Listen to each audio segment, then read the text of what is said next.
Thank you. Okay, thank you. I was having a chat with Pete a minute ago, and he said, I don't know what I'm going to speak about because everybody's already done it. And I share your pain. Where's Pete? Over there. Because I think a lot of it's been covered off. But there's a couple of things I would like to say. Firstly, I've heard today people talking about the industry. Now, I don't think we are in the industry. I think there are three components. I think there is the industry, the bricks and the mortar and the rest of it. I think there are the consumers, and I think there are the professional advisors. So there's three components, and I think we've got to start to think that way. The reason we're going down the pathway of external recognition is that we can call ourselves a profession for as long as we like.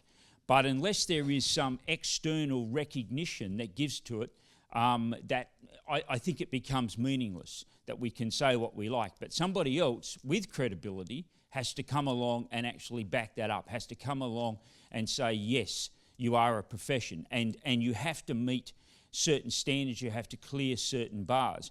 Now, I'll drag my colleague in here. What does, I suppose to you, mate, what does it mean to be a profession or professional?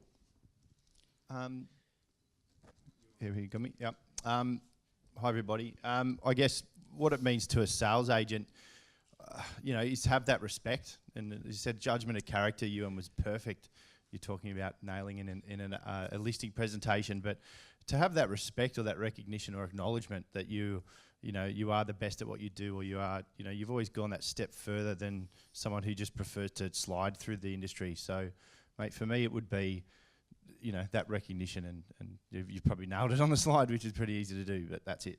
Yeah, I think it has to be rigorous, and to some extent, the more difficult it is, the more valuable it is. And I've been working with Steve even as early as this morning, going through some of the challenges, and you sit back and say, oh my God, what have I dragged on here? Because it's going to be a 2-year journey, and some of the information we're trying to collect is incredible and so detailed.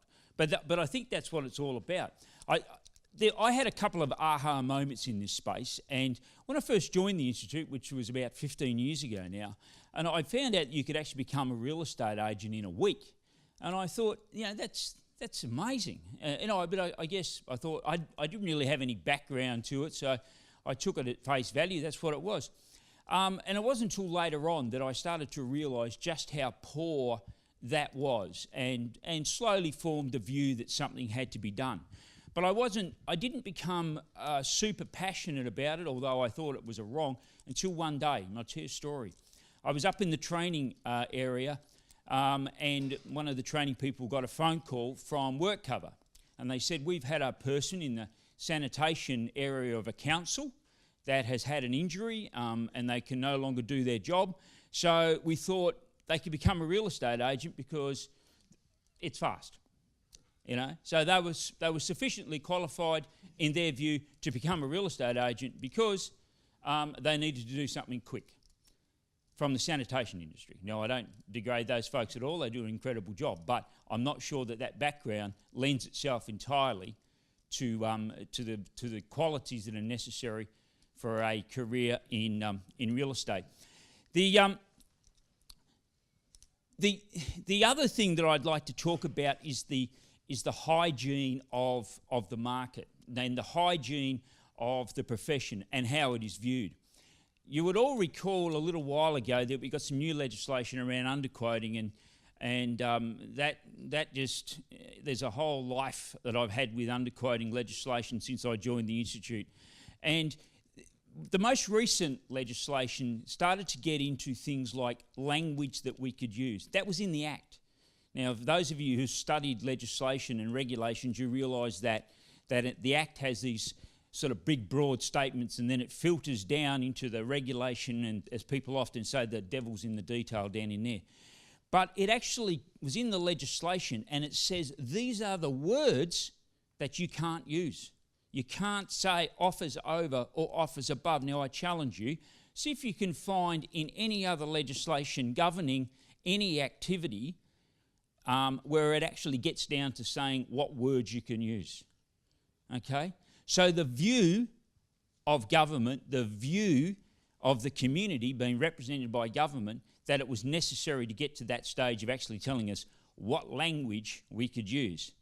Okay, now if they're right, and we need to be told that, we've got serious troubles. And I think we do have some troubles. How did you feel, mate, when somebody told you that these are words you can or can't use when you're talking to people? I think it shows just the quality of education and the quality of agents that are working. If they've got to be told exactly what they can and can't say, I mean, it's scary. You know, that's probably the quickest way to put it, is that, I mean, geez, it gives you no faith in what most of these people are doing. And it, even after that legislation came in, I had to remind people for 6 to 12 months later that, mate, office over, you can't do that anymore. You know, so I mean, it is really scary. It's yeah. It is frightening and concerning. I was in a social environment and overheard a conversation where the guy was telling his friend that he was looking at a particular property, and the agent had quoted it being, let's say, 1.5 million, and his friend said, "Well, you'll have to add on 200,000."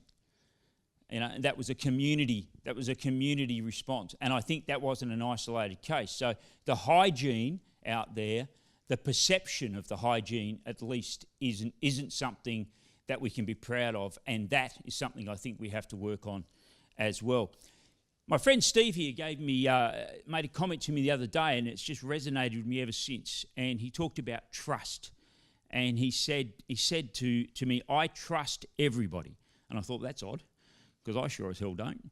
And he said, "No, I do. I trust everybody. I trust people to act according to their nature, to who they are. If you are ethical, if you are honest, if you have integrity, then I can entrust you to act in that way. If you are professional, if you go down that path, I can trust you." We have to start to understand whether or not ethics, honesty and integrity are marketing words, we see them everywhere, or they are principles by which we live by.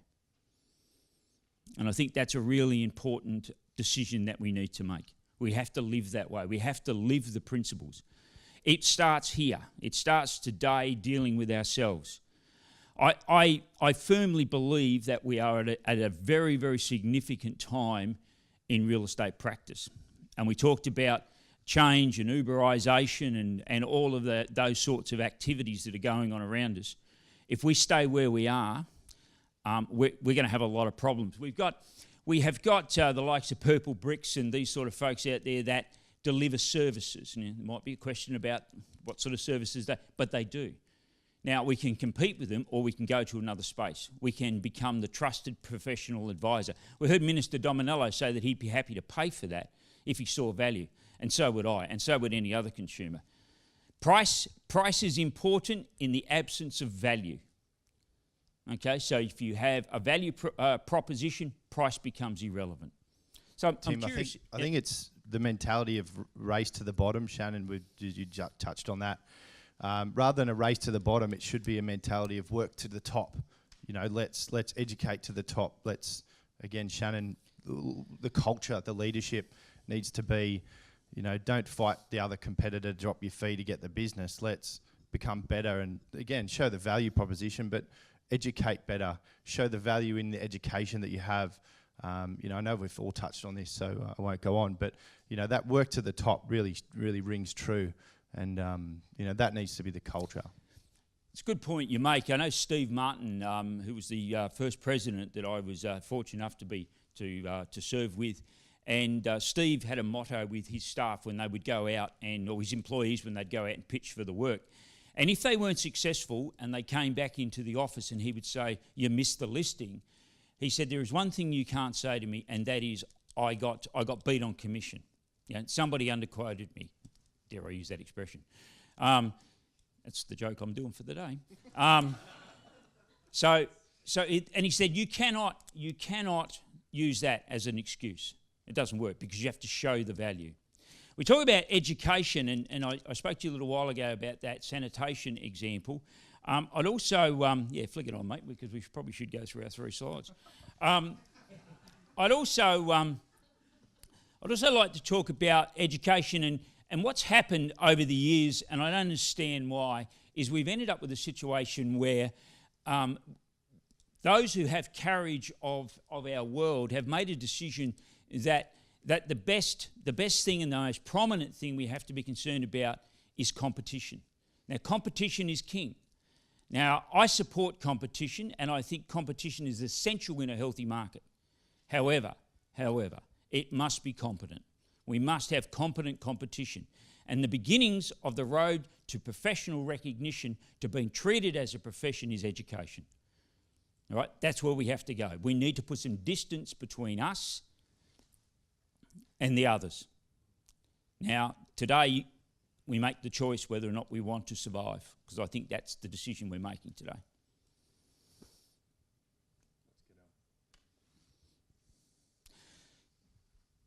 I think Steve's pretty well covered it. But our application is underway. Steve and Charlie have been marvellous in that area. I almost get frightened every time I see an email from Steve or Charlie or a phone call, because I know they're going to hand me some massive job of collection of data. And Steve said earlier about the amount of data we need for the application. And you know, I take a deep breath after the job that he gives me, and then I recognise how lucky we are to be going down that path, because anybody that wants to follow us down that path is going to have a lot of trouble.